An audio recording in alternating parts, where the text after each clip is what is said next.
A contract killer takes the job. Then he decides to expose the people who ordered it. Loose threads. A thriller. Chapter 1. The elbow room had been on the wrong side of Anacostia for 30 years and showed no sign of reconsidering its position. The bar top was a single slab of mahogany that had been refinished twice in living memory and given up on after the second time, and the stools along it held the compressed history of everyone who had sat on them, which was not a history that improved with examination. Brill had been there since 8. He had a bourbon he'd been nursing for 40 minutes, which gave him something to hold while he read the room at intervals without looking like he was reading it. He had the corner stool with his back to the wall, and a sightline that covered the door, the bar, the 4 booths along the near wall, and the corridor to the bathrooms, which was where a man would go if he needed to make a call he didn't want overhead. Nobody went to the corridor. The bartender was a woman in her 50s with close-cropped silver hair and the patient economy of movement of someone who had been doing this work for a long time and had made her peace with what it asked of her. She changed the channel when hockey came on.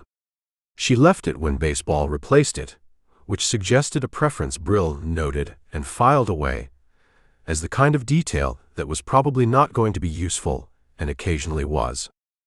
The television above the bottles threw blue light across the bar top and the faces of the 4 men distributed along it, none of whom were Doyle Peck, and 2 of whom had been there when Brill arrived and had not moved except to refill their glasses.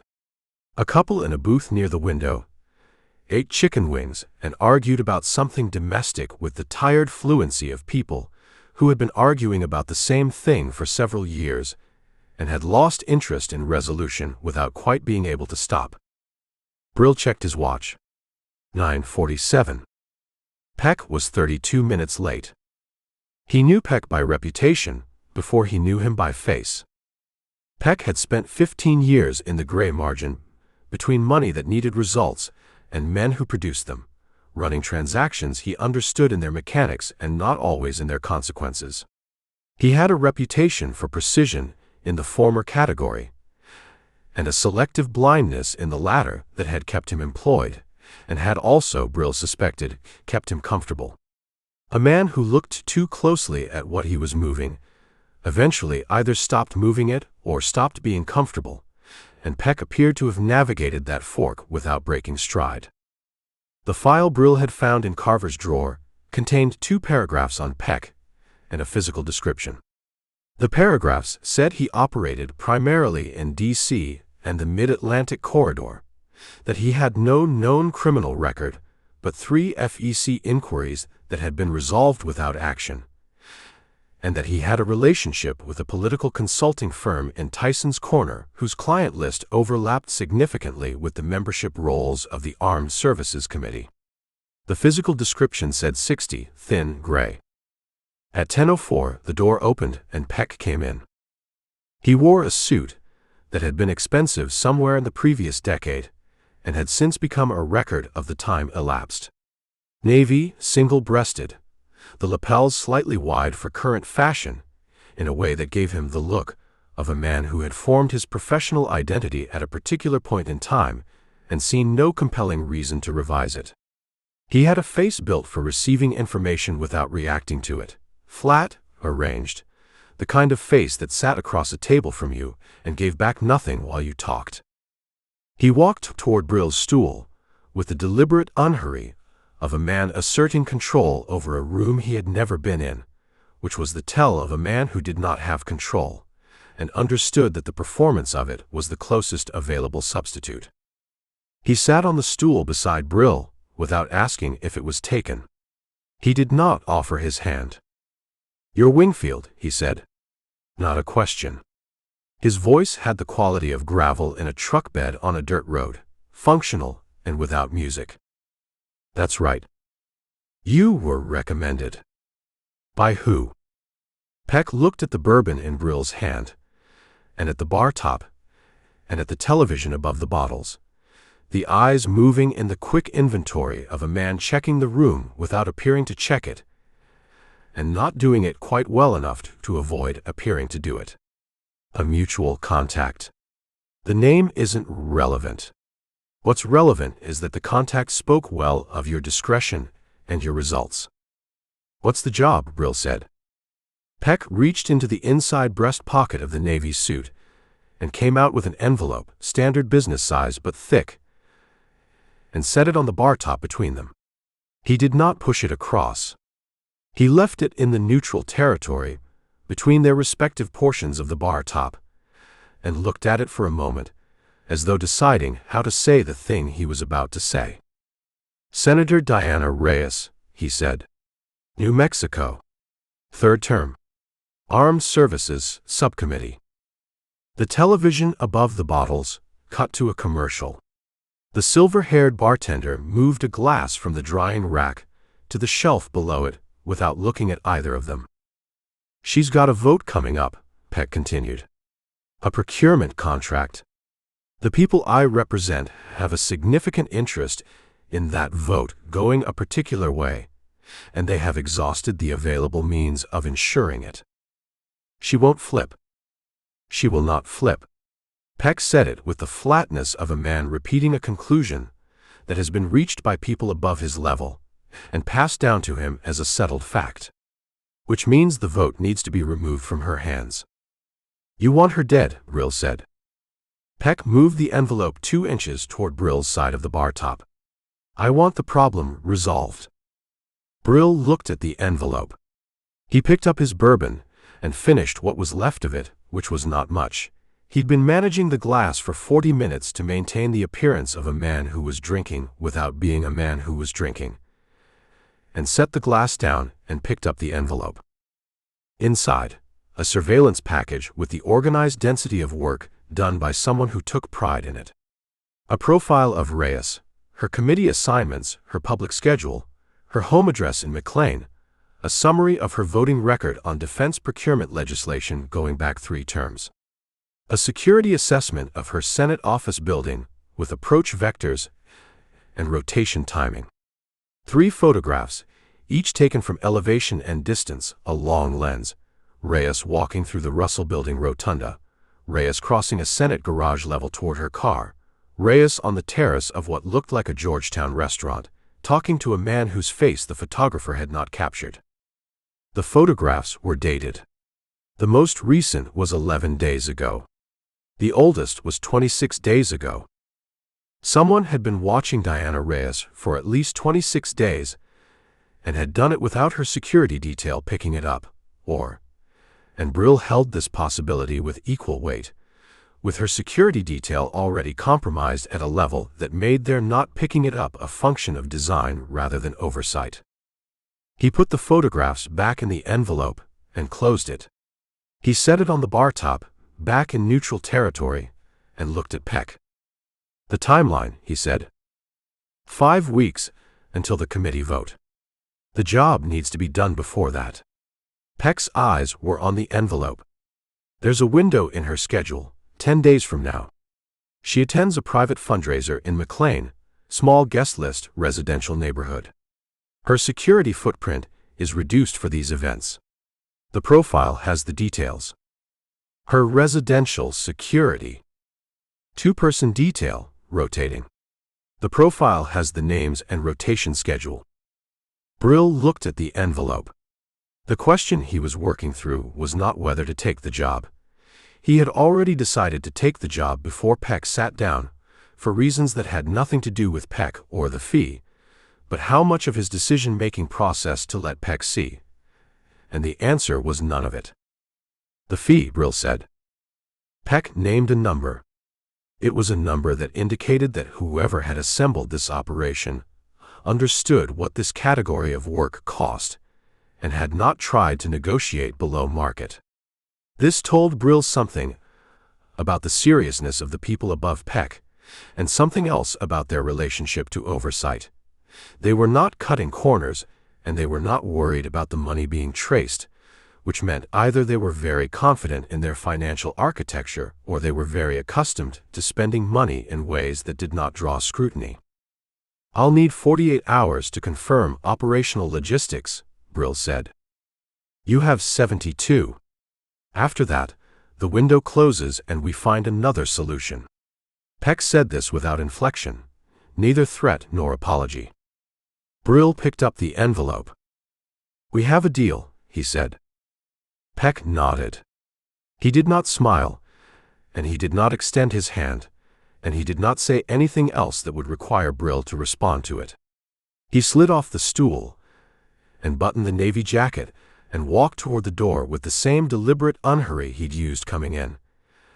And the door swung shut behind him, and the bar absorbed his absence the way bars absorbed everything, which was immediately and without comment.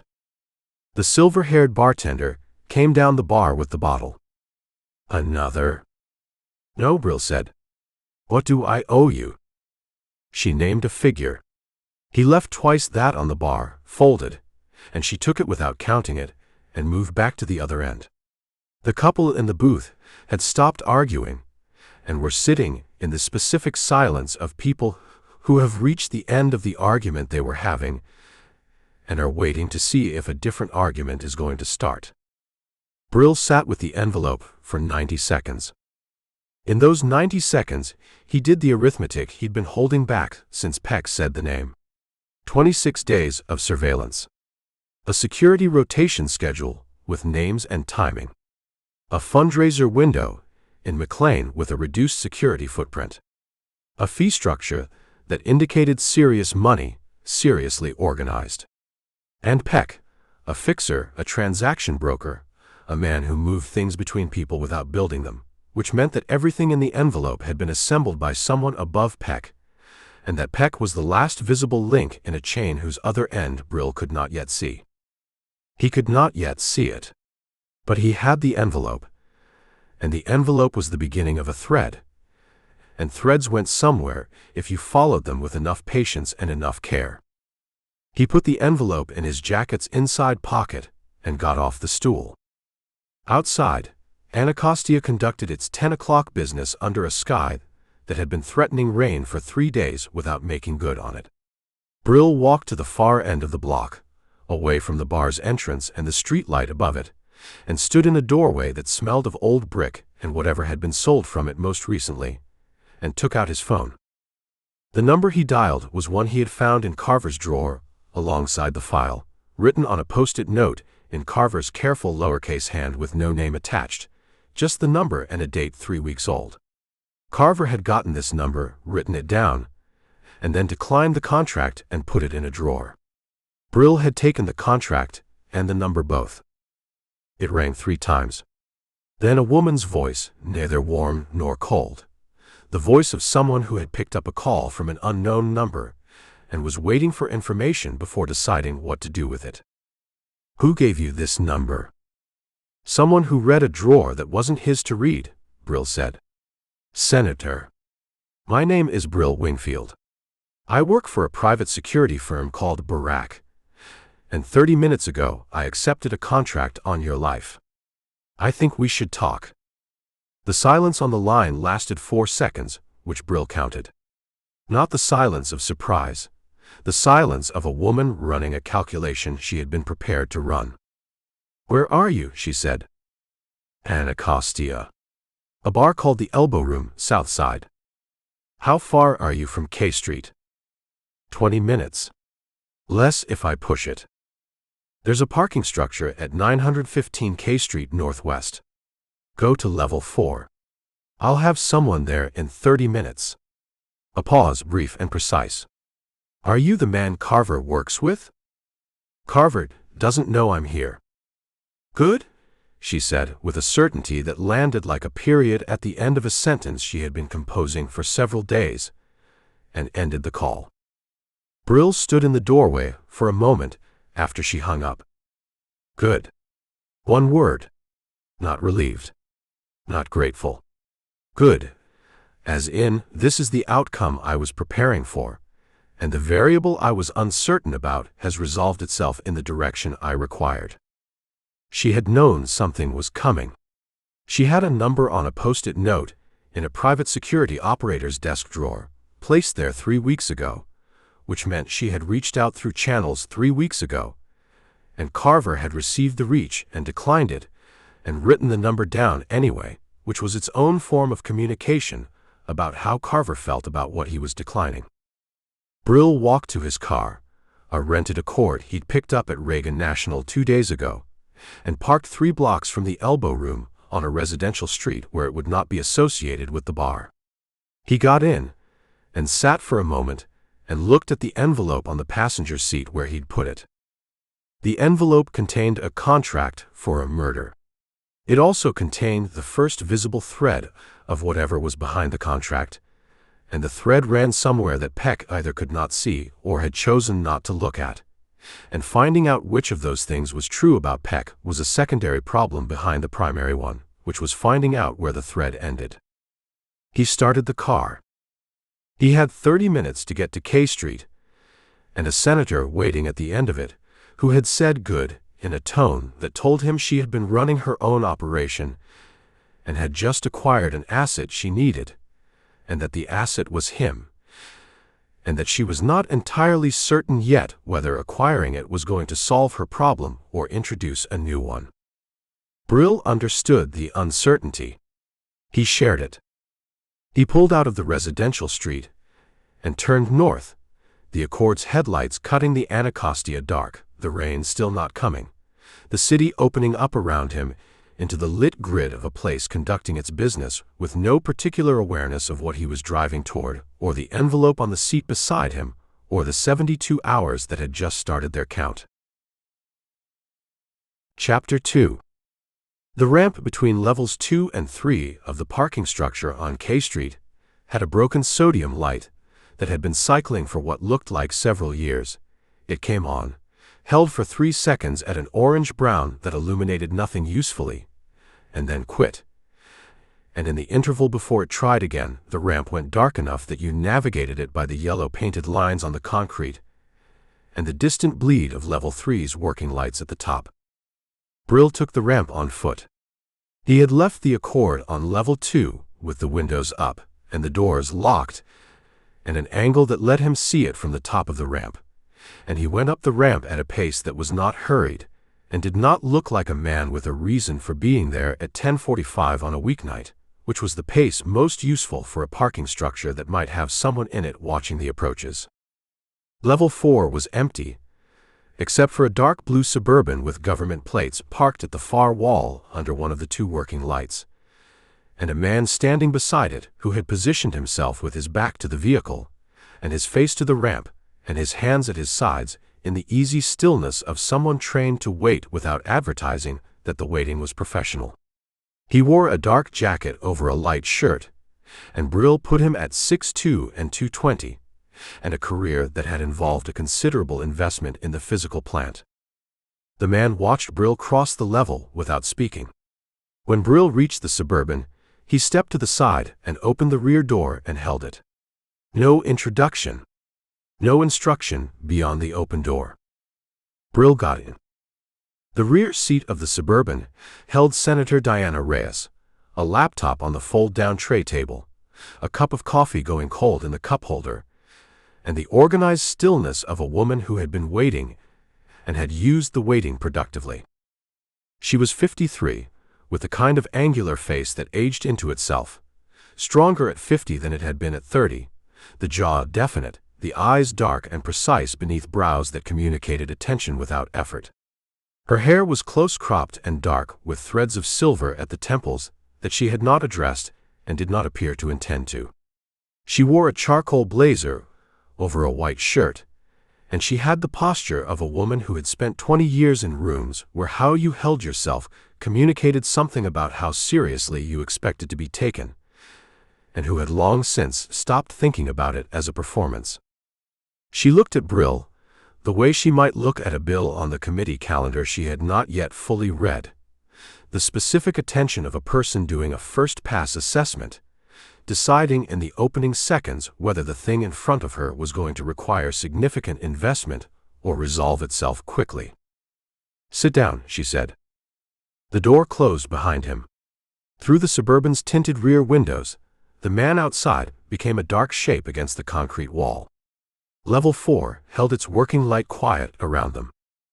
Reyes closed the laptop and set it on the seat beside her and looked at him directly. "Tell me about the man who hired you." "His name is Doyle Peck. He works as a fixer. He brokers arrangements between money that needs a result and people who produce it. He's been in that work for 15 years, DC and the Mid-Atlantic Corridor.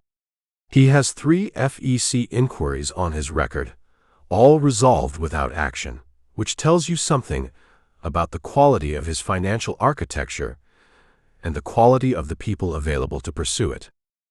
Do you know who retained him for this?" "Not yet. Peck is the last face in the chain.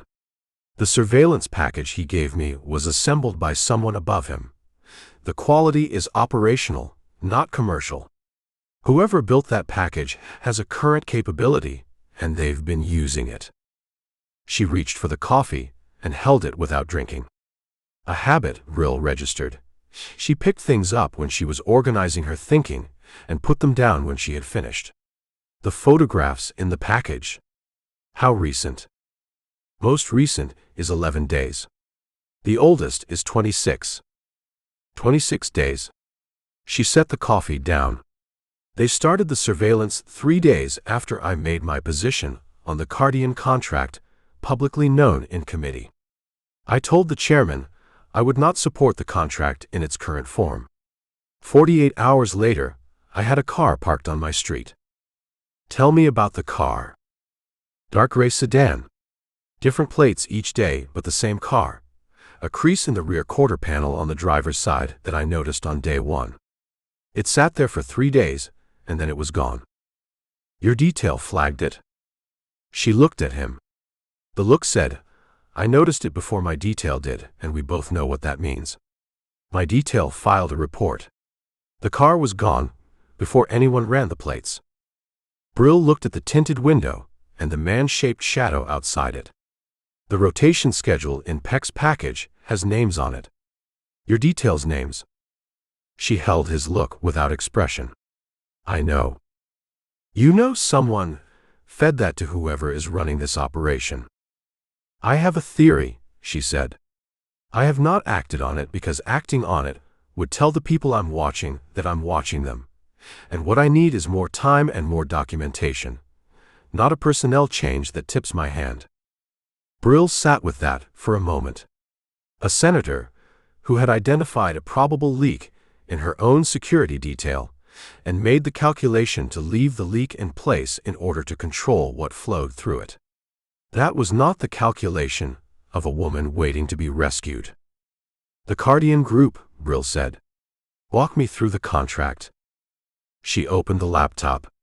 On the screen was a document he recognized as a congressional procurement summary, the standard format, dense with specification language and dollar figures that sat in columns with the impersonal authority of numbers that had been agreed upon by enough people that they had stopped seeming negotiable.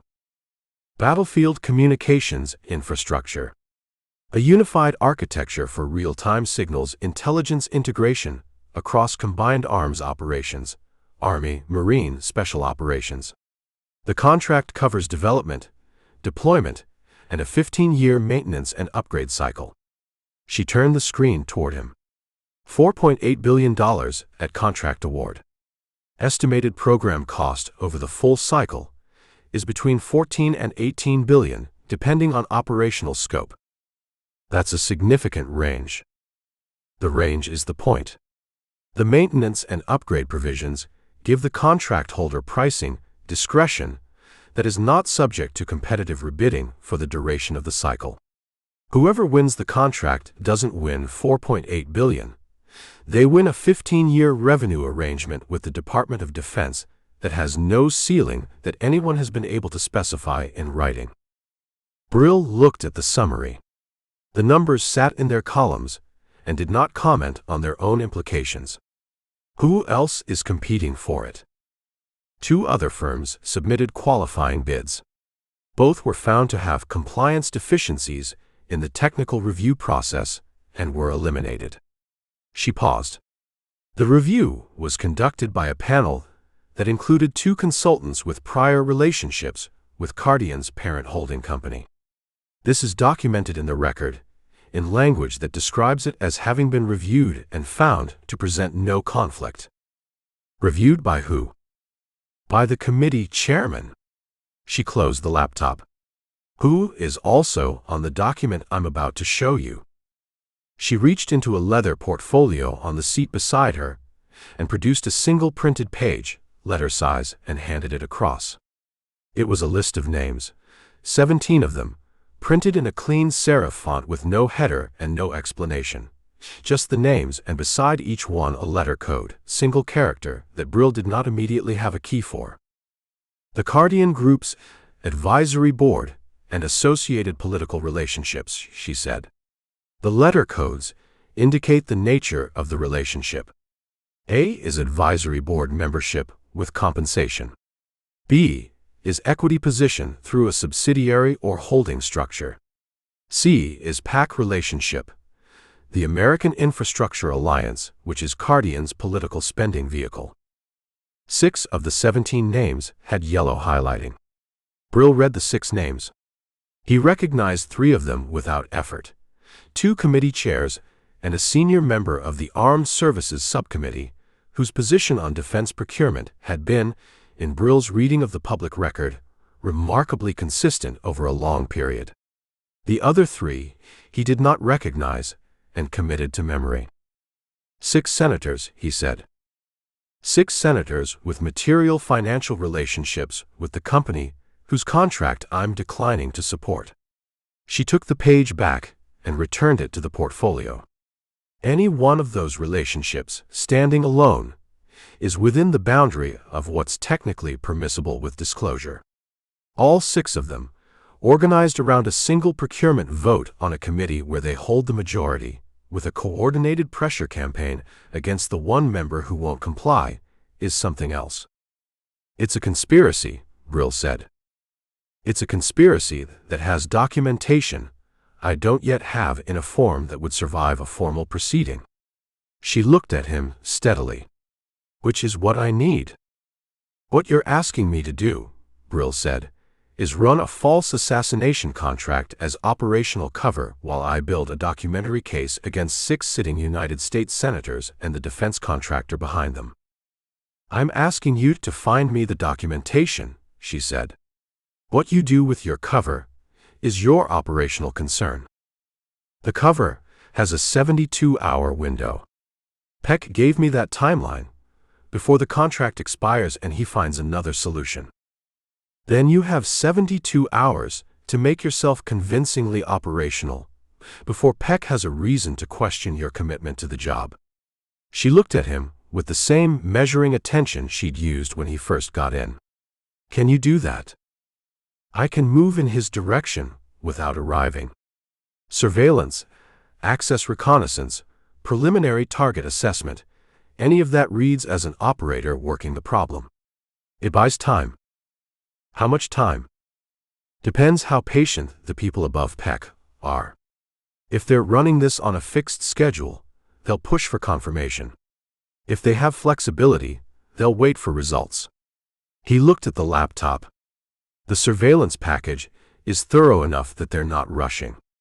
They've been patient for 26 days. They'll give me the 72 hours. She nodded. A single motion, crisp.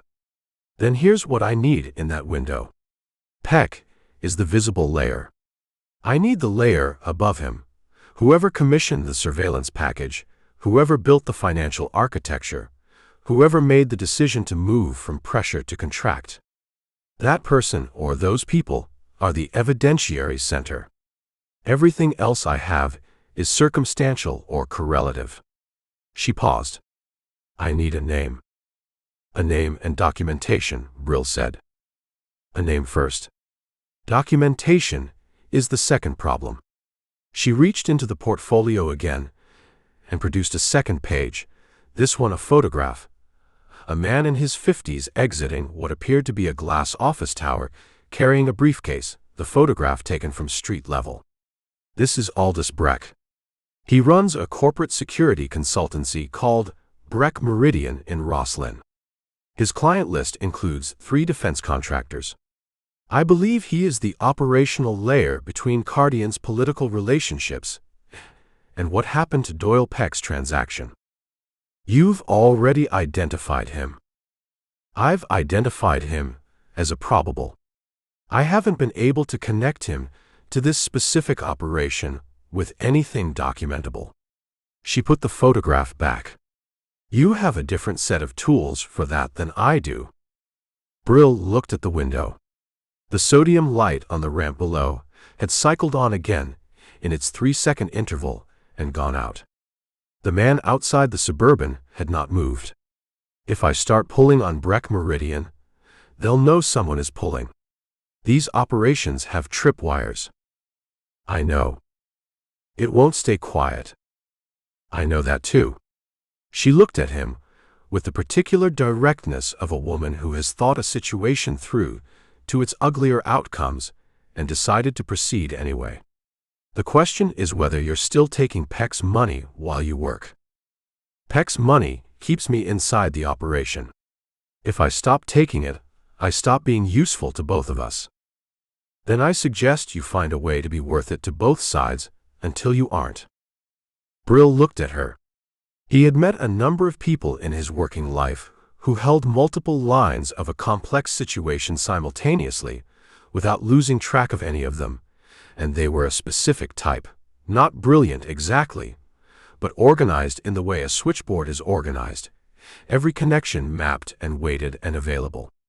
Reyes was that type. She had been running her own operation before Brill sat down in this Suburban, and she was not now redirecting it through him.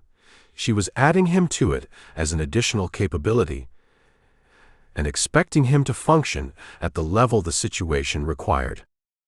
He found that clarifying. He also found it sobering. Communication, he said. How do we handle it? The number you called tonight. 48 hours between contacts minimum. My security detail logs calls, and I don't want a pattern that invites analysis. Use a different phone each time. Don't text. She paused. If the situation becomes urgent, say the word committee in the first sentence. I'll arrange a direct meeting within 4 hours. And if you need to reach me, I won't. If you haven't called in 96 hours, I'll assume the operation has developed in a direction I should know about and take independent action. What independent action? Whatever the situation requires. She said it without drama, which was its own form of drama. She reached past him and opened the door, and the cool of the parking structure came in with the smell of concrete and motor oil, and the distant suggestion of the city beyond the structure's walls. One more thing. Brill paused with his hand on the doorframe. The file you found in Carver's drawer. The one that had my number in it. She looked at him directly. Carver declined the contract I offered through the committee contact. He declined it, and then he wrote down my number and put it in his desk. Why did he do that? Brill thought about it honestly, which meant thinking about Carver, about the specific architecture of a man who had policies he adhered to and limits he observed, and who occasionally, in the gaps between those policies and limits, left things where people who worked for him might find them. He wanted to decline it officially, Brill said. He also wanted it to get done. She absorbed that. Then give him my regards, she said. When you eventually have to tell him. Brill got out. The door closed. The man beside the Suburban moved back to his position at the vehicle's flank and resumed his stillness, and Brill walked to the ramp and went down through the broken sodium light and back to the second level and the Accord. He sat in the car for 3 minutes before starting it. The thing he was sitting with was not doubt. He had moved past the point where doubt was a productive use of his time, if he had ever been at that point on this particular operation. What he was sitting with was the updated picture of what he had agreed to carry. One side. Doyle Peck and 72 hours and a contract that required Brill to move convincingly toward the murder of a United States senator without actually committing it. The other side. Diana Reyes, and a list of 6 names and the name Aldous Breck, and a request for documentation that would survive a congressional proceeding, assembled from inside a covert operation that Carver did not officially know about and that Barack had officially declined. In the middle, Brill, with a rented Accord and a photograph of a man exiting a glass tower in Rosslyn, and 2 threads to pull simultaneously without either of them going slack or snapping. He started the car. The 3 names on the list he hadn't recognized. He had them in memory now, had run them through the committee assignments and the public record on the way up K Street, and they had resolved into faces and positions and a pattern that confirmed Reyes's analysis without adding anything she hadn't already told him. 6 senators, a defense contractor, a corporate security operation that ran below the firm's public profile, and somewhere in the space between Peck's transaction and Breck Meridian's Rosslyn office, the specific mechanism that had turned a procurement dispute into a kill contract.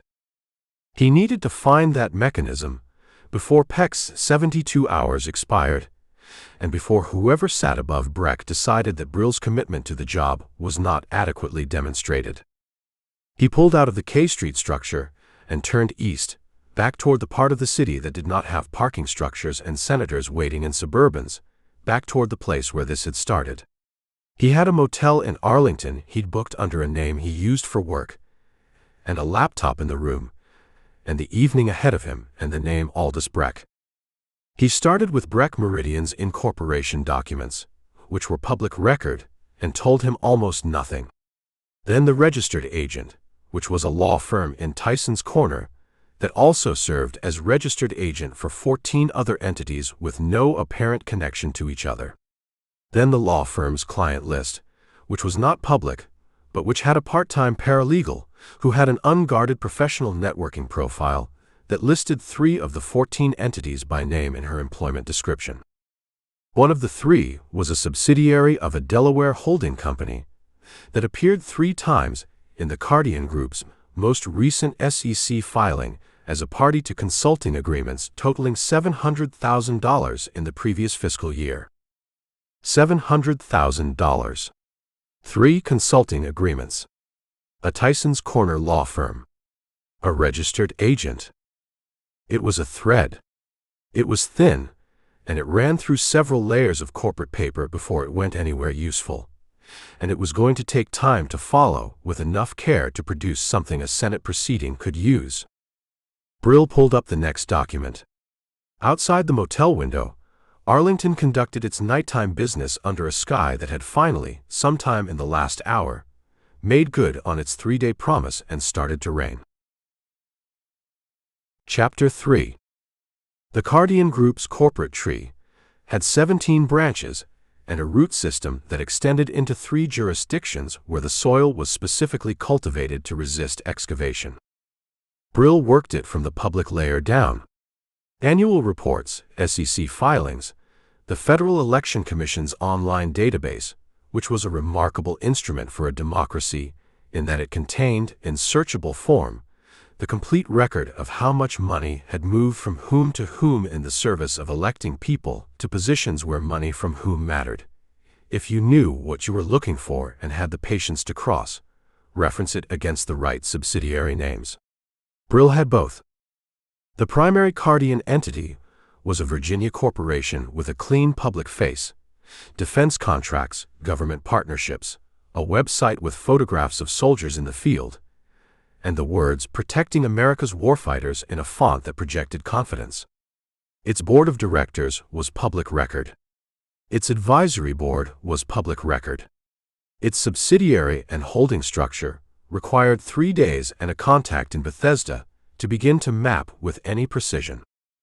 The contact was a woman named Elaine Chu, who ran a 2-person forensic accounting practice out of an office above a Vietnamese restaurant in a Bethesda strip mall, and who had done 3 pieces of work for Brill over 4 years without ever asking him directly what he did or why he needed what he needed. She asked good questions about the work itself, and no questions about the context, which was a professional orientation Brill had found consistently valuable. He called her on day 1, of the Arlington Motel, and had coffee with her on day 2 at a place near her office that did a reasonable Vietnamese breakfast and gave them a corner table with no adjacent occupied seats. He told her what he needed. She told him it would take 2 days minimum and cost him accordingly. He agreed to the cost, and she went to work. He went back to the motel and kept pulling threads.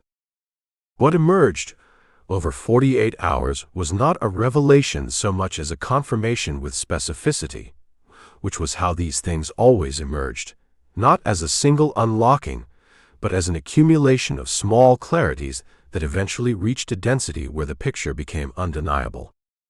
The primary Cardian entity owned a Delaware holding company called Meridian Defense Partners, LLC, the name near enough to Breck Meridian to be notable, and far enough to be deniable, which was exactly the kind of near miss that lawyers charged serious money to construct. Meridian Defense Partners held equity positions in 4 smaller defense-adjacent firms, 2 of which had board members whose names appeared in the campaign finance records of senators on Reyes's highlighted list.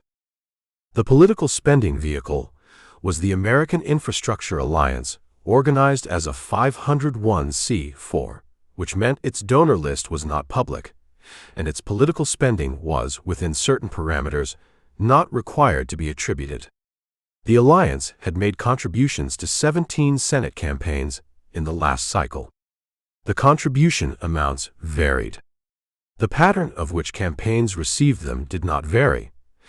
Every recipient sat on a committee with jurisdiction over defense procurement, infrastructure spending, or both. The alliance's listed officers included a man named Gerald Spratt, described in the filing as executive director, whose prior employment was listed as chief of staff to a former Senate Majority Whip.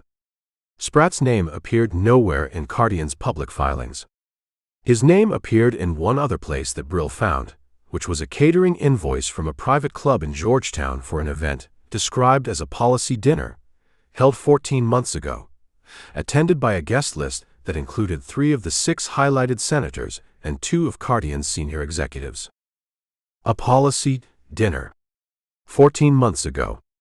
3 senators, 2 executives, and the man who ran Cardian's political spending vehicle, in a private room at a Georgetown club with a catering invoice that existed only because someone had expensed it, and the expense had ended up in a document that had found its way to Elaine Chu via channels Brill did not ask about, and she did not explain. It was not a smoking gun. A smoking gun was a specific instrument in a specific hand, connected to a specific result, with documentary evidence of the connection.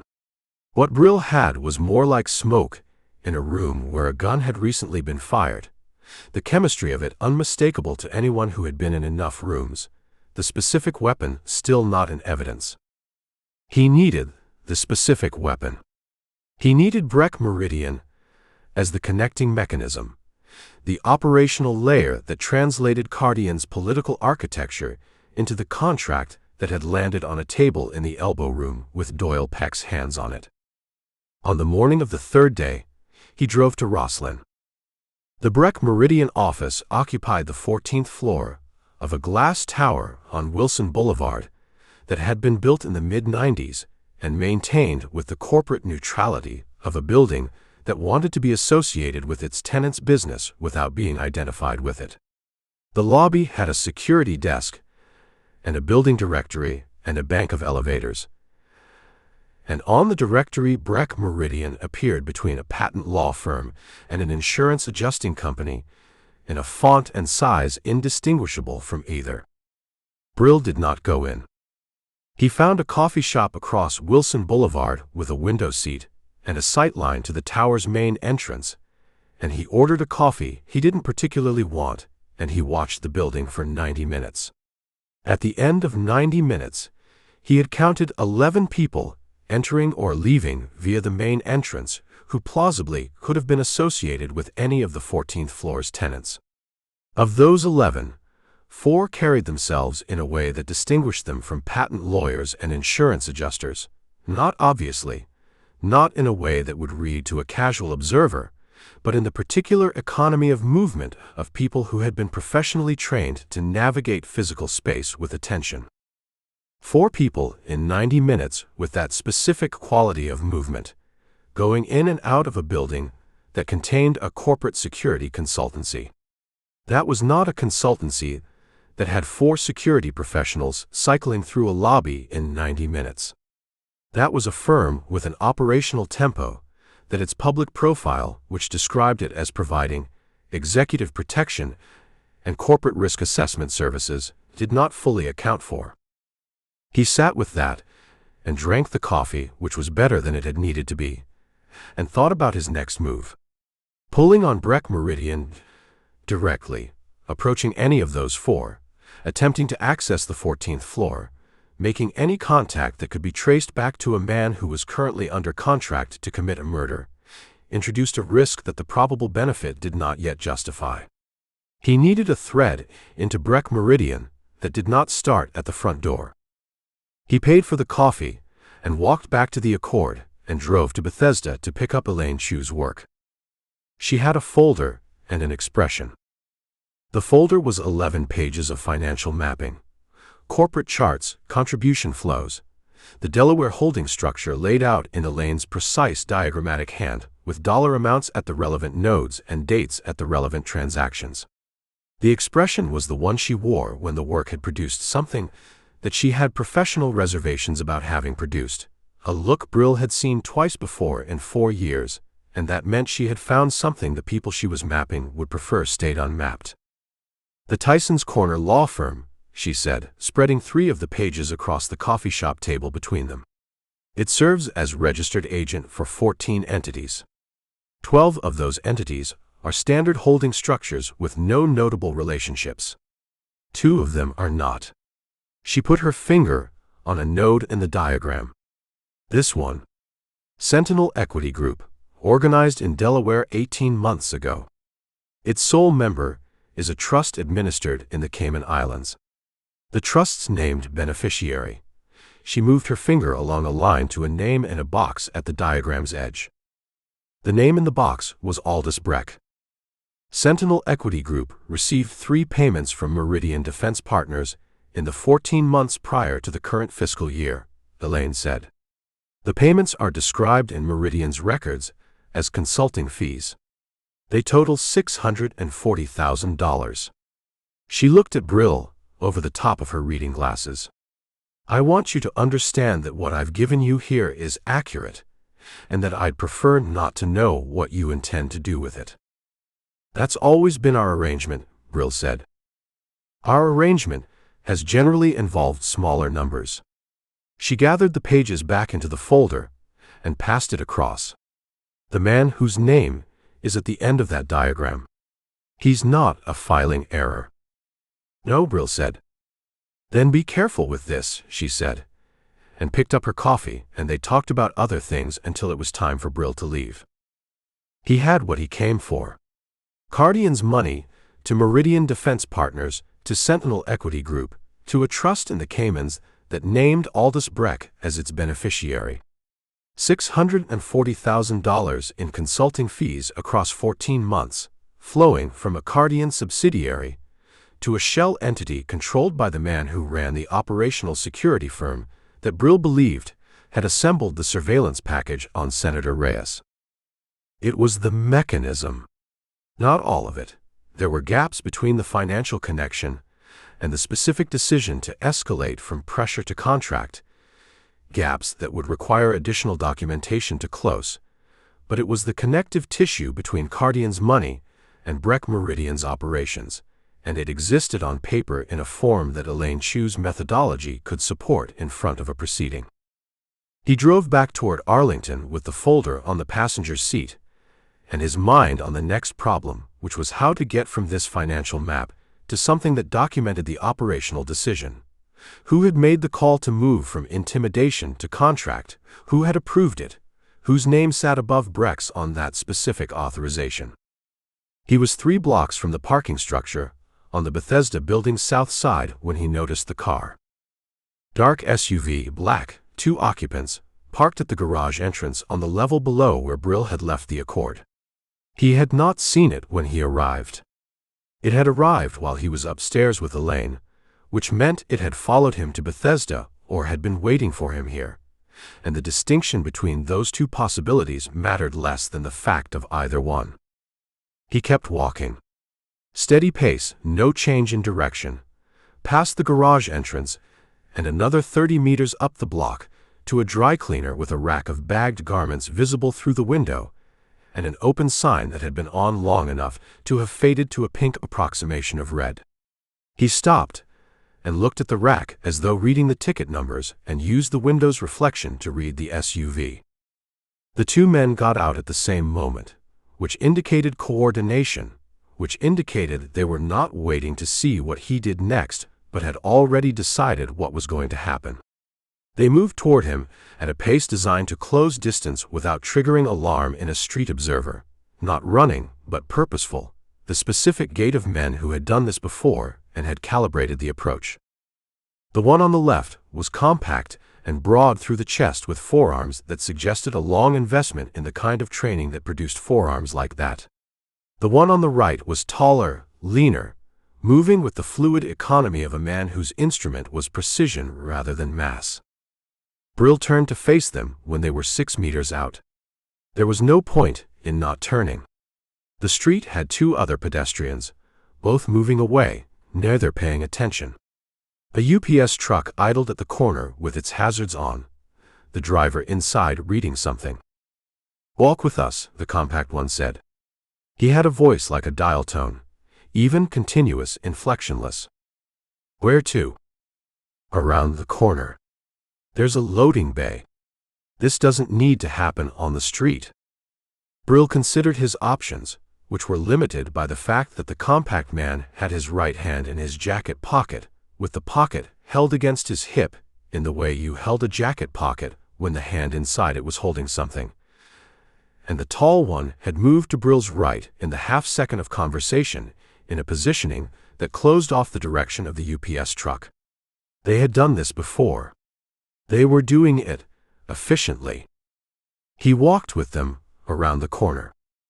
The loading bay was a recessed concrete alcove behind a restaurant supply company, wide enough for a delivery truck and currently empty.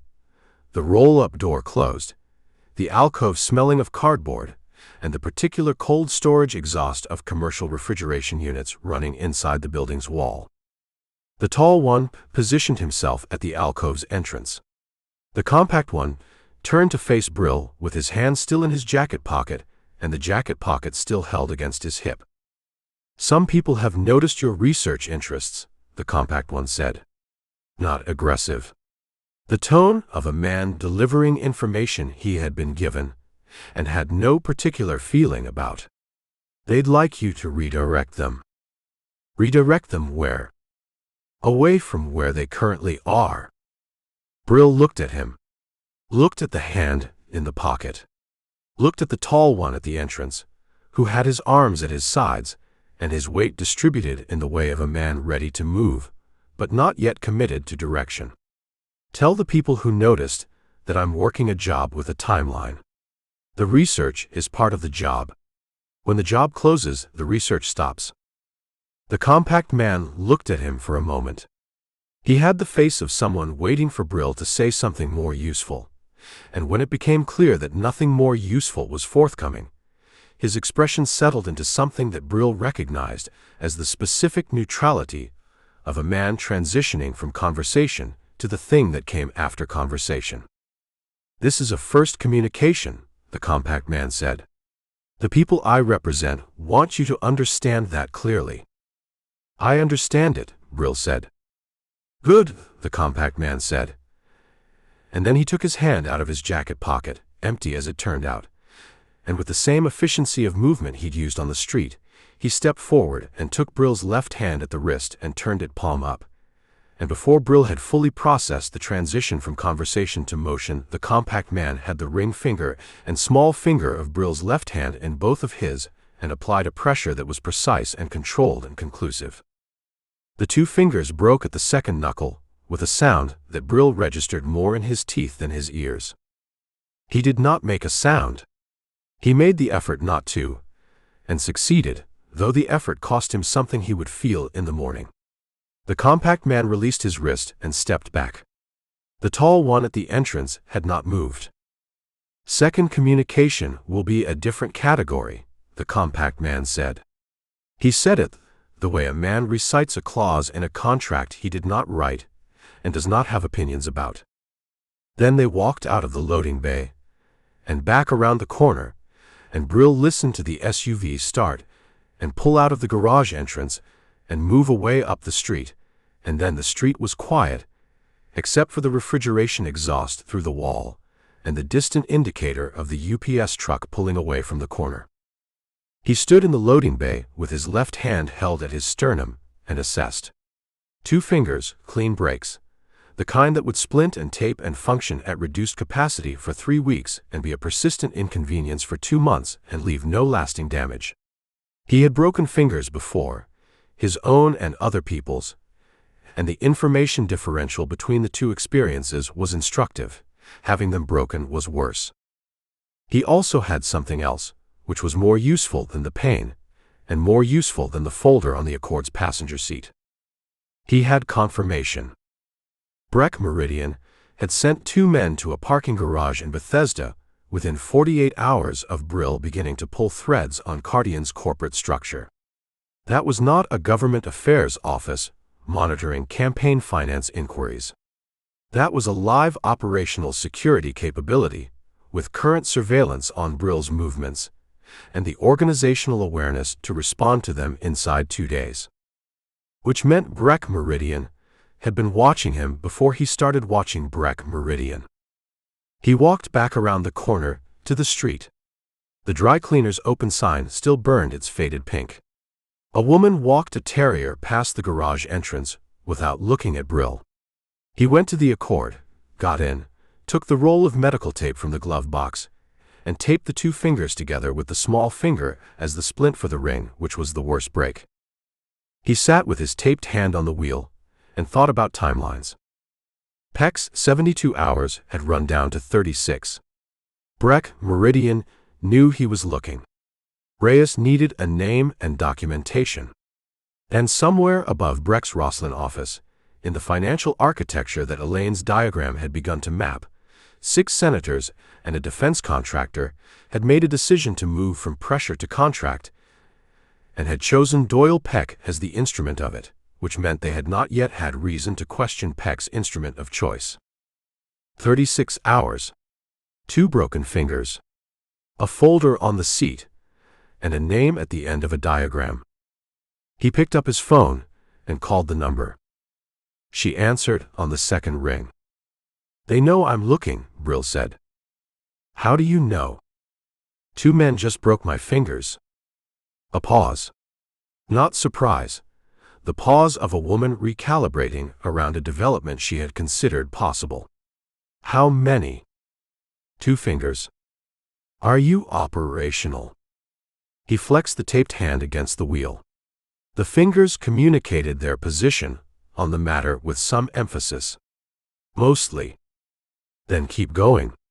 Her voice had the same quality it had in the Suburban, organized, forward-facing, the voice of a woman who processed bad news by converting it into its operational implications. "If they wanted you stopped, they would have stopped you." "I know the difference," Brill said. "They're sending messages. That means they're not certain yet what I am." "Which gives you a window." "A short one. I have 36 hours before Peck's timeline forces a decision on both sides. And I have something." He looked at the folder on the passenger seat. A financial connection between Cardian money and Breck Meridian. Documentable. It's not everything, but it's the connective tissue. She was quiet for a moment. Outside the Accord, the Bethesda afternoon conducted its business. A woman pushing a stroller, a FedEx truck double-parked, the ordinary commerce of a place with no interest in Brill's broken fingers or the folder beside him. "What do you need?" Reyes said. "The layer above Breck. The specific authorization. Who made the decision to go to contract, whose name is on it? The financial map doesn't give me that." I need an internal document or a direct source. I have a source, she said. A former Cardian employee. I haven't used them because using them reveals that I have them, and I've been holding that for the right moment. A pause. This may be the right moment. What will it cost you? The source becomes visible, which means after this, they're no longer useful for anything else. Another pause. And it means I'm committing to this path. Once I use them, I'm in this with both feet, and I can't step back to a position of plausible distance. You've been in it with both feet since before I sat down in that Suburban, Brill said. She made a sound that was not quite a laugh, something drier than that, the sound of a woman acknowledging a truth she had already accepted. Use the parking structure. Tonight. 10 o'clock. She paused. And get your hand looked at. It's taped. That's not what I said. She ended the call. Brill put the phone in his pocket and looked at the taped hand on the wheel, and then through the windshield at the Bethesda Street. 36 hours. A source, going active tonight. 2 fingers that had registered their objections and been overruled. He started the car and pulled into traffic, the folder on the seat beside him, and the afternoon light falling across the windshield at the low angle of a day with an hour left in it, the city moving around him in the oblivious way of cities. The rain from the night before dried off the pavement and gone as if it had never arrived at all. Chapter 4. The third K Street meeting was shorter than the first 2.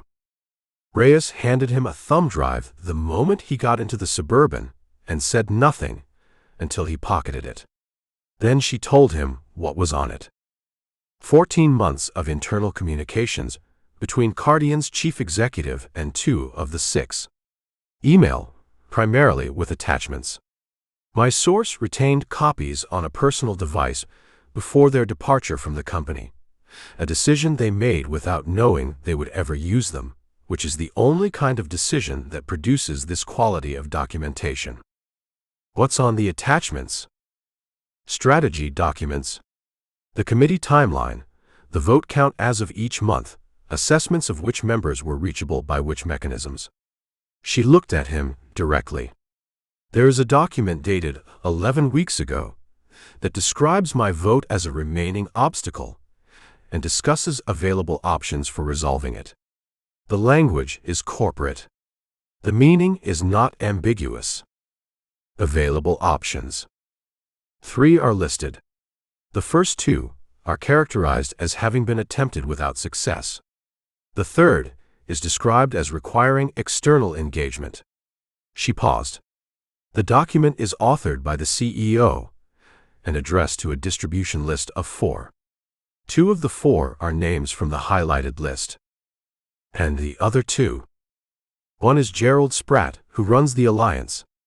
The other is a name I didn't recognize until I ran it. Breck, Brill said. Aldous Breck. She said it flatly, the way you said the name of a thing you had confirmed and no longer needed to theorize about. His name is on the distribution list of a document that describes the need for external engagement to resolve my vote as an obstacle. That document exists on a thumb drive in your pocket. Brill looked at the tinted window. The broken sodium light on the ramp below was cycling through its 3-second interval. On. Dim orange. Off. On again. This is what you needed, he said. This is the center of it. There's more. The communications go back 14 months and they establish the pattern of the pressure campaign in sequence, each escalation documented as it was planned. Any federal prosecutor with a functioning office could build a conspiracy charge off what's on that drive. She picked up the coffee and this time drank some of it. The question is getting it to 1, which requires the situation to still be manageable when you do. Which requires, she said, that we move faster than Breck Meridian's next decision about what to do with you. There was nothing to argue with in that, so Brill didn't argue with it. He got out of the Suburban and walked back down the ramp through the cycling light and into the night that had turned cold, in the way Washington nights turned cold in the shoulder of the year, without announcement and without apology, the temperature dropping 20 degrees between dark and midnight, and everyone outside slightly wrong-footed by it. He had the drive. He had Elaine Chu's folder. He had 30 hours before Peck's timeline expired, and a decision forced itself on both sides. He called Carver. Carver answered on the fourth ring, which meant he was either busy or screening, and the distinction didn't matter because the result was the same either way. "I need a read on Aldous Breck," Brill said. "Breck Meridian, Roslyn. And I need to know what Barracuda's exposure looks like if a Senate investigation opens on the Cardian procurement contract."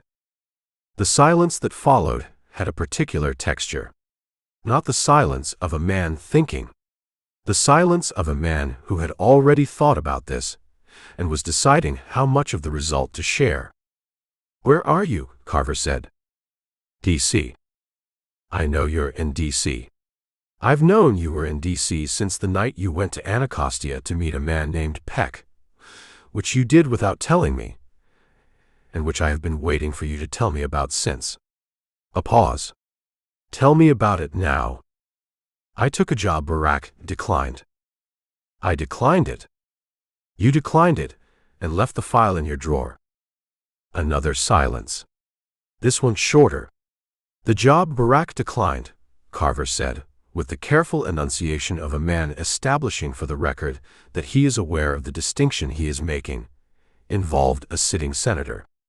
"Barack has a policy about sitting senators that predates me and will outlast me, and is not a policy I have any discretion to waive. I understand the policy. And yet.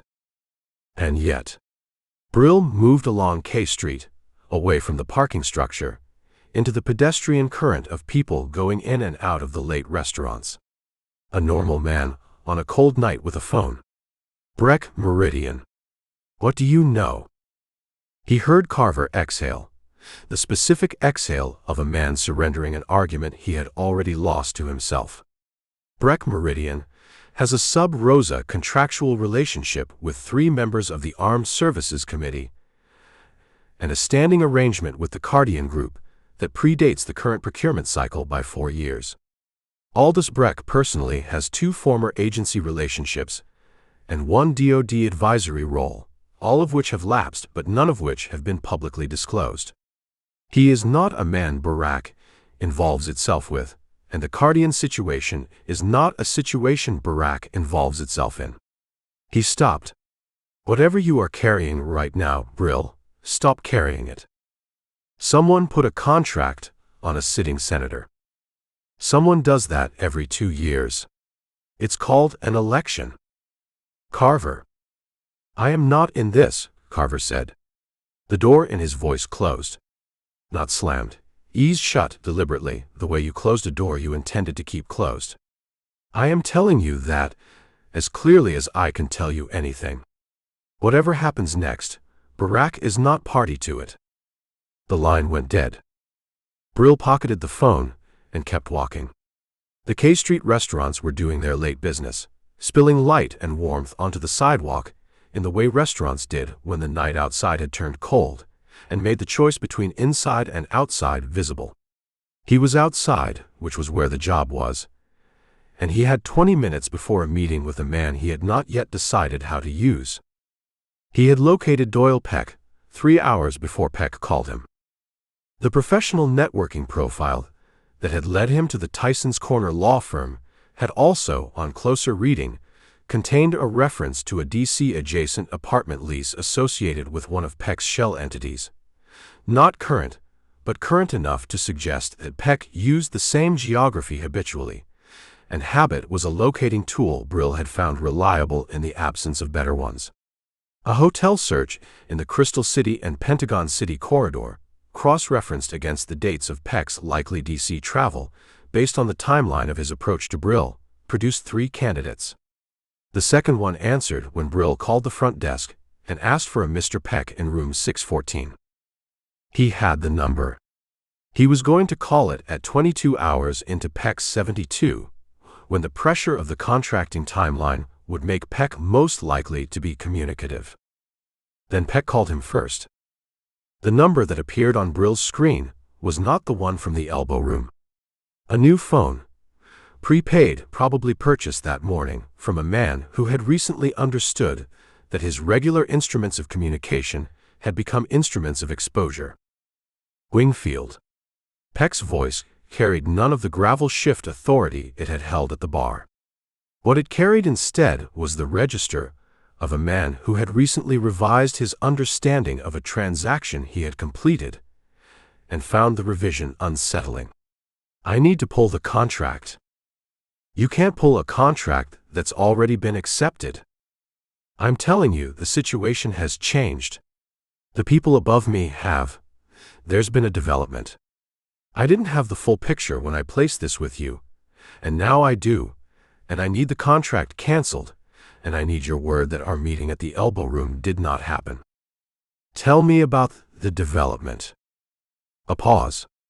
Long enough that Brill could hear the ambient sound of a hotel room, the mechanical hum of climate control, a television running low. A man named Breck has been in direct contact with my clients. He's taking the job to a different firm.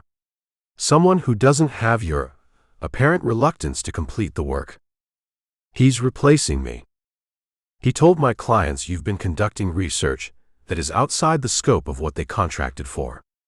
That you're a liability. Another pause. He's not wrong, is he? Brill was already moving. He had been standing at the corner of K and 18th. He turned and walked back toward the parking structure at a pace that covered ground without announcing itself as urgency. Where are you right now? That's not. Peck. Where are you? A beat.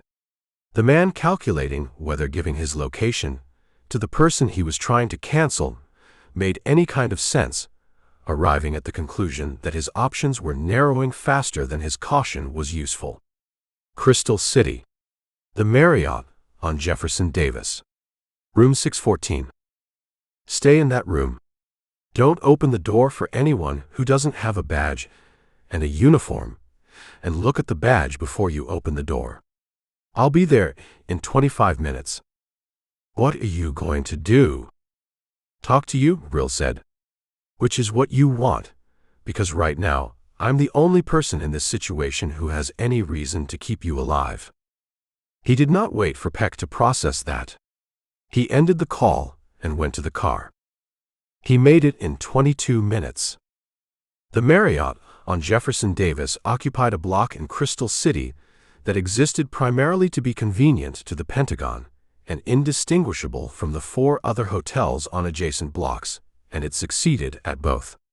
The lobby had the temperature and the lighting and the carpet of every hotel lobby built in the previous 30 years for the purpose of housing people who were there for the proximity to somewhere else and did not intend to remember the hotel itself.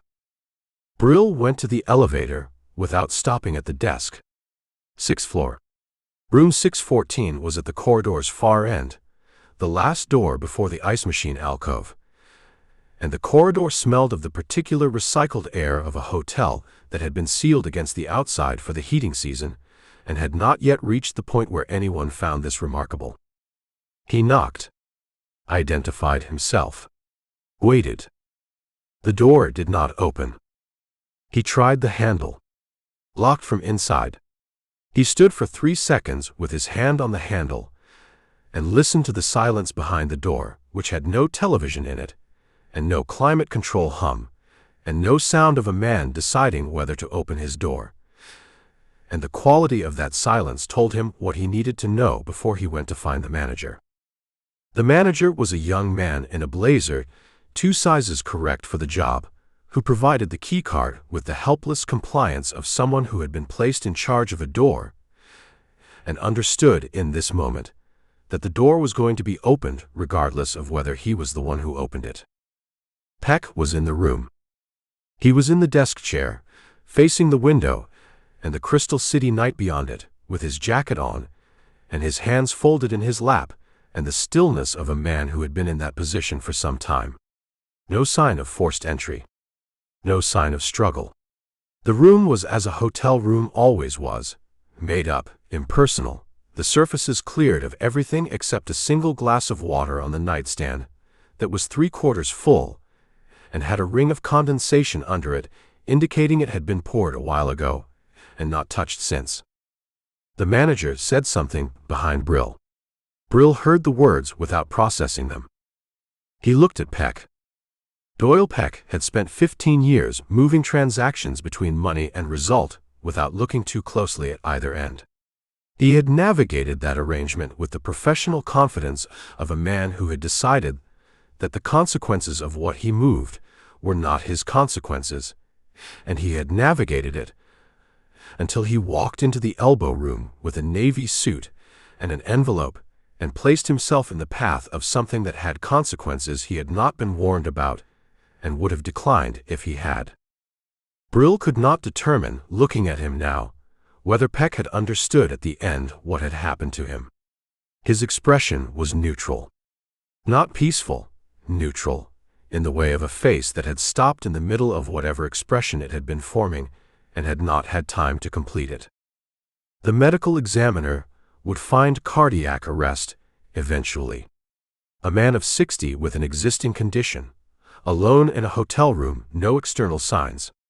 The kind of death that did not invite scrutiny from anyone who was not already looking. Breck Meridian had just told Brill something about the range of their operational capabilities, and the message was received. "Sir," the manager said. "Call the front desk," Brill said without turning around. "Ask them to contact emergency services. Tell them a guest appears to be unwell." He paused. "Don't touch anything." He walked back past the manager and down the corridor to the elevator, and the elevator took him to the lobby, and the lobby let him out into the Crystal City night. The Breck Meridian operational log, if such a thing existed, and Brill believed it did, maintained with the same clean administrative habit that had produced 2 professionals in a Bethesda parking garage within 48 hours of his first research inquiry, now contained 1 fewer loose thread on the Peck side of the operation. Which left 1. Brill stood on the sidewalk outside the Marriott and looked at the thumb drive in his palm. The K Street meeting felt like a long time ago. It had been 4 hours. He had the drive. He had Elaine's folder locked in the car's glove box. He had the financial connection between Cardian and Breck, and the communication chain between Cardian's CEO and the 2 senators, and Breck's name on a distribution list for a document that described Senator Diana Reyes as an obstacle requiring external engagement. What he did not have, Peck, who was now a closed file, or Carver, who had shut the door with the specific firmness of a man who intended it to stay shut, or any organizational cover, any sanctioned operational framework, any resource beyond what was in his pockets and the car, and whatever Reyes could bring from her side. And Breck Meridian had replaced him on the contract. Somewhere tonight, a different operator had a package with Reyes's home address and security rotation, and the fundraiser window in McLean.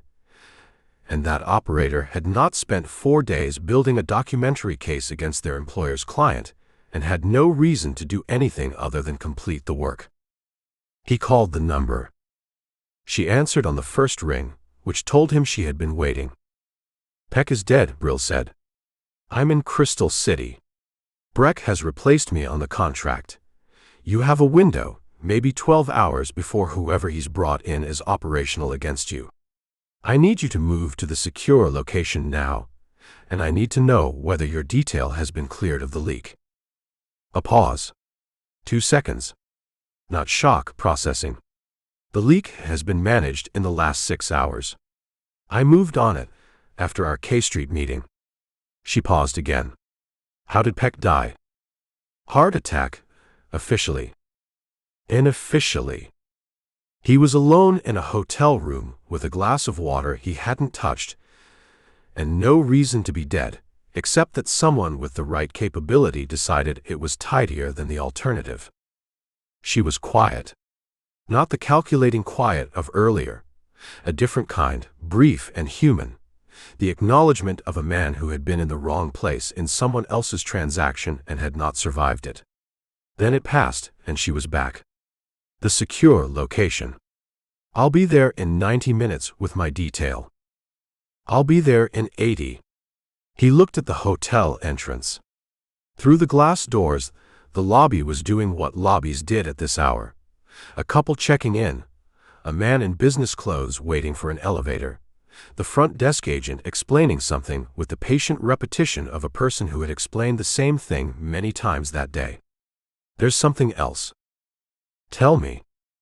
The drive has what you need for a federal referral. Breck's name on the distribution list, the CEO's document, 14 months of the pressure campaign. But moving through official channels now, with Breck operational and the 6 still in position, gives them time to prepare. The referral lands, and before the first interview request goes out, 3 of those people have coordinated their accounts, and 2 others have restructured their exposure, and the 6th is on the phone with a lawyer who has spent 30 years making exactly this kind of material disappear into procedural delay. I know all of that, she said. So tell me what the play is. She took a moment. When she answered, her voice had the quality of a woman reading from a decision she had already written out and reviewed and decided she could defend. We secure the drive and my person tonight.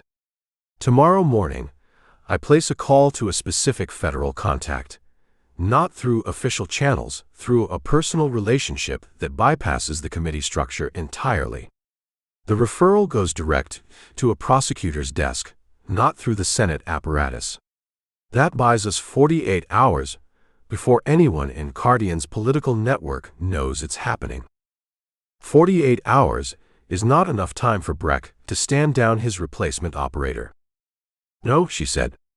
It's not. A pause that carried the full weight of what was not being said. Which is a problem I am asking you to manage. Brill looked at the thumb drive in his palm, closed his hand around it. I'll be there in 80 minutes, he said, and ended the call. He put the drive in his inside pocket and got in the car and pulled into the Crystal City grid, which at this hour was a constellation of hotel and office light against a sky that had gone the flat dark of a city that never actually reached full night. The Marriott receded in the mirror. 614 held its closed-door silence somewhere above. 12 hours, maybe. A replacement operator with a package and a window in McLean. A prosecutor who needed 48 hours to move.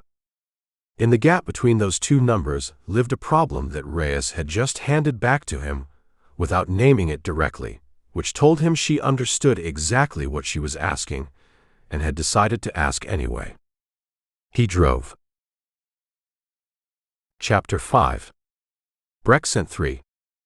Brill heard the first one on the stairs, 20 minutes after Reyes and her clear detail had settled into the Chevy Chase safe house, a narrow federal on a residential street that belonged, technically, to a trust administered by a retired federal judge who had done Reyes a procedural favor 9 years ago and had since made himself available for the kind of discreet arrangement that the trust made possible.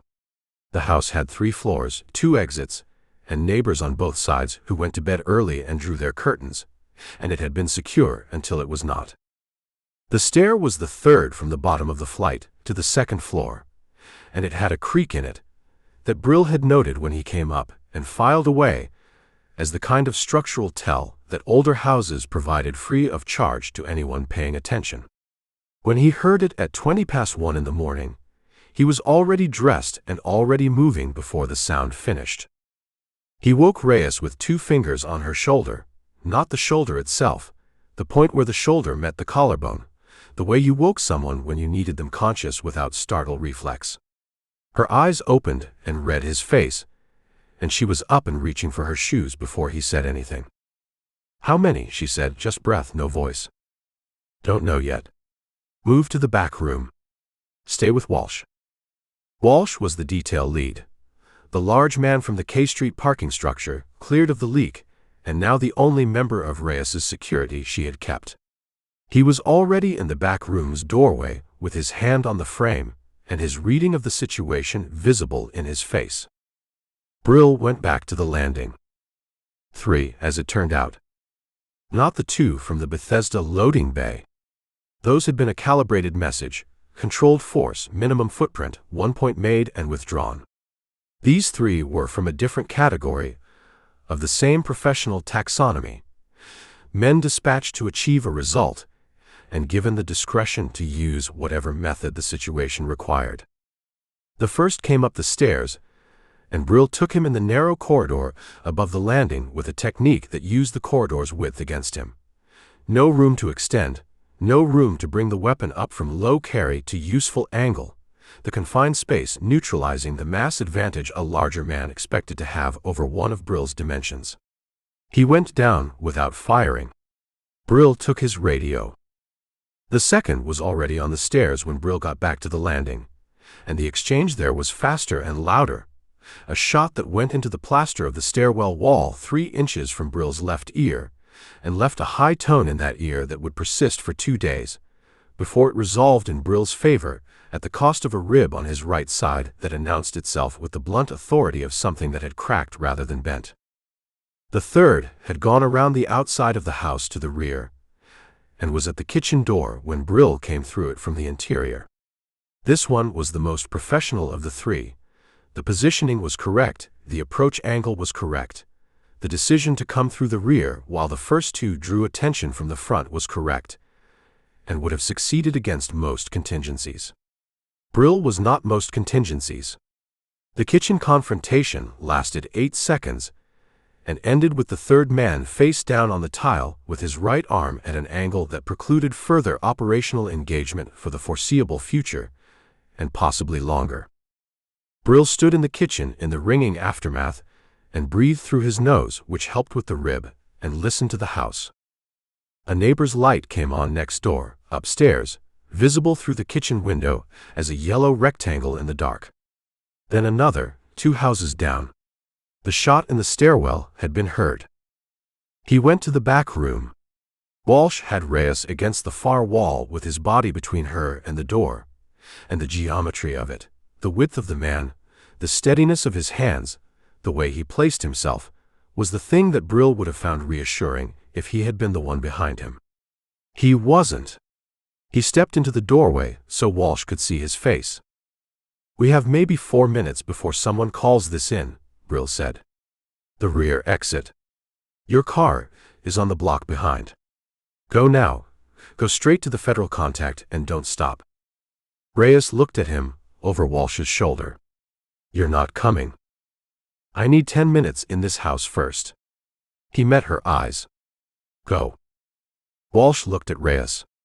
She looked at Brill for 1 more second. Not a request for reassurance, not hesitation, a senator's inventory of a decision she was about to ratify. And then she was moving, and Walsh was moving, and the back door opened and the night took them and closed behind them. Brill stood in the empty back room and listened to the siren that had started somewhere to the north, still distant, still angled away. 4 minutes. Maybe 3 now. He used the time. The first man from the stairwell had a phone and a room key on a Roslyn hotel fob, and a wallet that contained no identification but $400 in 50s, and a business card for a car service that Brill photographed before putting it back. The second man's jacket had a folded sheet of paper that turned out to be a printed photograph, Reyes, the house address handwritten beneath it in block capitals, and a time window, tonight before 0300. Not a sanction sheet. An instruction set. Produced and distributed in the 12 hours since Breck had replaced Brill on the contract, which meant the operational tempo of what Brill was dealing with was faster than he had wanted to credit. He pocketed the instruction sheet. The third man in the kitchen was still breathing and would continue to. On the floor beside him was a suppressed Walther, the same platform as the one from the stairwell, which told him this was a coordinated team with standardized equipment and a quartermaster, not 3 freelancers with their own kits. Breck Meridian ran this like a military operation because that was what it was.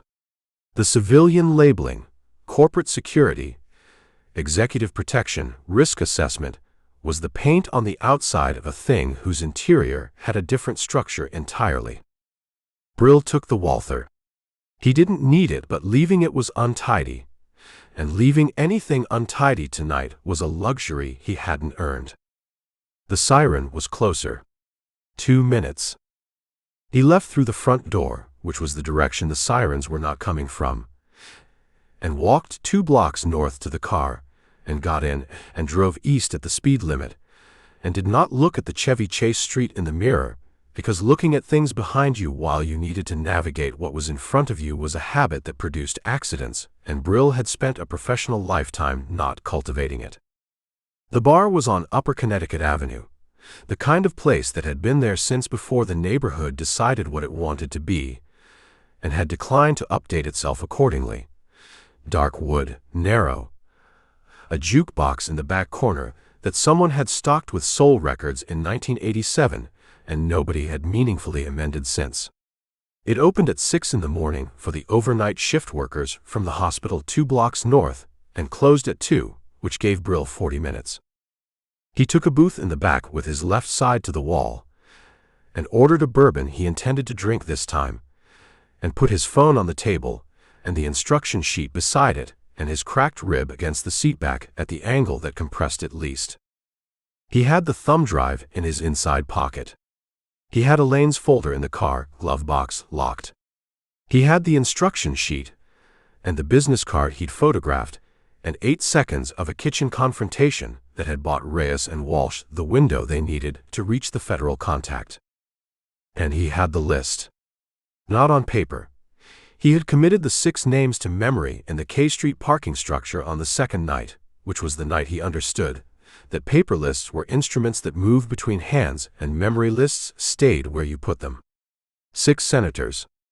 3 he'd recognized immediately. 3 he'd looked up and recognized then. All 6 now as familiar as his own name. Their committee assignments and financial relationships, and the specific mechanism of their arrangement with the Cardian group, carrying a clarity in his memory that would not diminish. He also had the file on himself. This was the thing he had been carrying at the back of his accounting since the Anacostia bar, the item he had not mentioned to Reyes because mentioning it served no operational purpose, and would have introduced a variable into her calculation that she didn't need. The file existed somewhere, in Peck's records, in Breck's records, in the records of whoever sat above Breck and the Cardian architecture, and it named Brill Wingfield as the contracted instrument of a political murder. The contract had not been completed. The file did not know that. A file was not a moral document. It recorded what was agreed to, not what was done. Peck was dead. But Breck was not. The bourbon arrived. He drank some of it, and set the glass down, and looked at the instruction sheet on the table. The thing he was working through was not whether he could.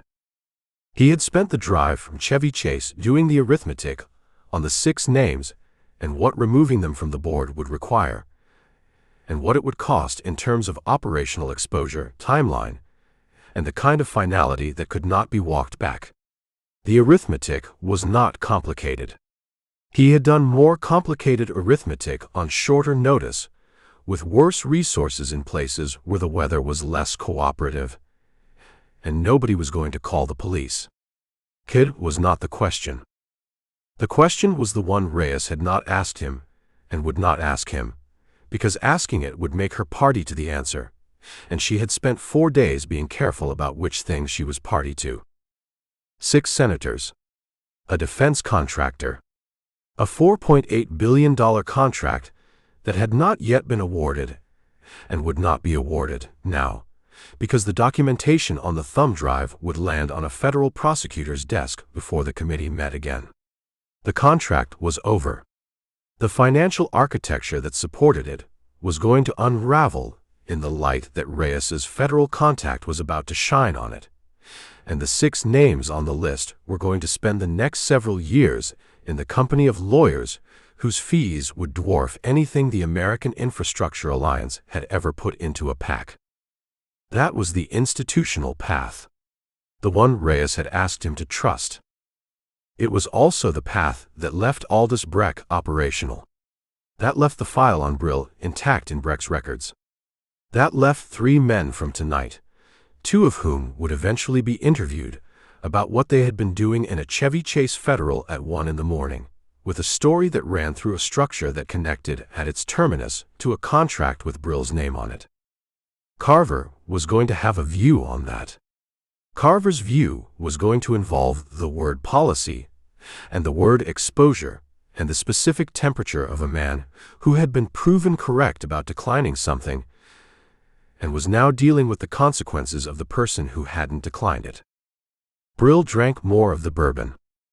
Through the bar's front window, Connecticut Avenue was doing its 2 in the morning version of itself, which was quieter than the rest of its day but never fully quiet. A cab, a night shift nurse in scrubs crossing at the light, a delivery truck idling at the corner with its cab dark and its engine running. Washington did not sleep exactly. It shifted registers. He thought about Peck in the chair at 6:14, hands in his lap, the full glass of water on the nightstand. 15 years of moving things between people without looking at either end. And the thing that finally came back through was a transaction he hadn't built and hadn't understood until it was too late to put down. He thought about Reyes in the Suburban on level 4, the coffee she picked up and put down, the list with its 6 highlighted names, the certainty in her voice when she said the word good and ended the call. A woman who had been running her own counter-operation for weeks before Brill walked into it, and who had trusted him in the end with the part of it she could not do herself. He thought about Carver's drawer, the file, the post-it note in careful lowercase, the thing Carver had declined officially and left available unofficially, which was its own form of answer about what Carver actually believed should happen. The bourbon glass was empty. He didn't remember finishing it. His phone showed 2 missed calls, both from the same number, a Barack routing line that meant Carver had heard something and was now applying his view on it in real time. Brill turned the phone face down. He had the instruction sheet on the table in front of him, and the thumb drive in his pocket, and 6 names in his memory, and a cracked rib and a Walther in his waistband, and 40 minutes that had now become 20. The 6 senators were not going to prison. Brill understood this with the clarity of a man who had watched institutional processes work and not work over the course of a career that had required paying attention to the difference. Some of them would resign. 1 or 2 might face censure. The Cardian contract would die, and the financial relationships would be restructured, and the American Infrastructure Alliance would dissolve and reconstitute under a different name with a different executive director, and Gerald Spratt would find another former majority whip to list on another 501c4 filing, and in 5 years the same architecture would be doing the same work for a different client in a different procurement cycle. That was not cynicism. That was the public record of how these things resolved. And yet Reyes had asked him to trust it. And she was not a naive woman. She was a woman who had looked at the same public record and made a different calculation, which was that the alternative to imperfect institutional process was a thing she was not willing to put her name next to, even implicitly, even by asking a man who operated in the space where such things could be done without names attached. Brill turned the instruction sheet over. The blank side faced up. He was the instrument that had been pointed at her. He had declined to fire. He had pointed himself back the other direction and spent 5 days building something that could survive a federal proceeding. And now the federal proceeding was either going to happen or it wasn't. And the gap between 12 hours and 48 was either going to be filled by him, or it was going to resolve itself in some other way that he was not going to be able to predict or control. He understood what she was asking. He understood it precisely. Walk away from the gap. Deliver the drive and trust the process, and let the institutional machinery do what institutional machinery did, which was grind slowly and imperfectly, and arrive at something that was recognizable as justice if you held it at the right distance and in the right light. 6 names on a list. The bar's jukebox shifted from one song to something older, a voice he recognized from a record his mother had owned, the kind of voice that had nothing to do with the situation and arrived anyway, the way music always arrived when you were trying to think clearly and different to what you needed. He put $30 on the table and stood up. The cracked rib made a point about the standing. He acknowledged it and moved anyway. Outside, Connecticut Avenue held its 2:15 version of itself. The delivery truck was gone. The night shift nurse had crossed and disappeared into the hospital entrance half a block north. A cab idled at the corner with its off-duty light on, waiting for a fare or a reason to move, one or the other. Brill stood on the sidewalk with the instruction sheet folded in his jacket pocket, and the drive in the pocket beside his ribs, and the Walther at the small of his back, and 6 names arranged in his memory in the order he had learned them. He had told Reyes he would bring her the drive. He was going to bring her the drive. That part was decided. It had been decided in the Chevy Chase house when he told Walsh to take her and go, and it had been decided before that, somewhere in the arithmetic of the drive from Crystal City when the gap between 12 hours and 48 was still an abstract calculation, and not yet a kitchen in Chevy Chase with a man face down on the tile. What was not decided, what he was standing on the Connecticut Avenue sidewalk at 2:15 in the morning with a cracked rib not deciding, was what came after the drive was delivered. Breck Meridian was still operational. The file with Brill's name on it was still in Breck's records, wherever those records lived. The replacement contract had produced 3 men in a house, 2 of whom were going to be interviewed by the time the sun came up. And that interview was a thread that ran somewhere, and threads ran somewhere if you followed them. Brill had spent 5 days following threads. He was good at it. The cab at the corner cut its off-duty light and pulled out into Connecticut Avenue and moved south, and Brill watched it go. And the avenue was empty for a moment in its wake, just the street lights and the hospital entrance and the bar window behind him with its warm interior light, and somewhere north the sound of another siren going somewhere that was not here. He had 6 names in his memory, and a cracked rib and a decision he had made, and a decision he had not yet made. And morning was coming at the rate mornings came, which was faster than you expected and slower than you needed, and he had work to do before it arrived. He turned up the collar of his jacket against the cold, that had no opinion about any of it, and walked to the car. The end. Are you ready for more thrills? Get protocol now.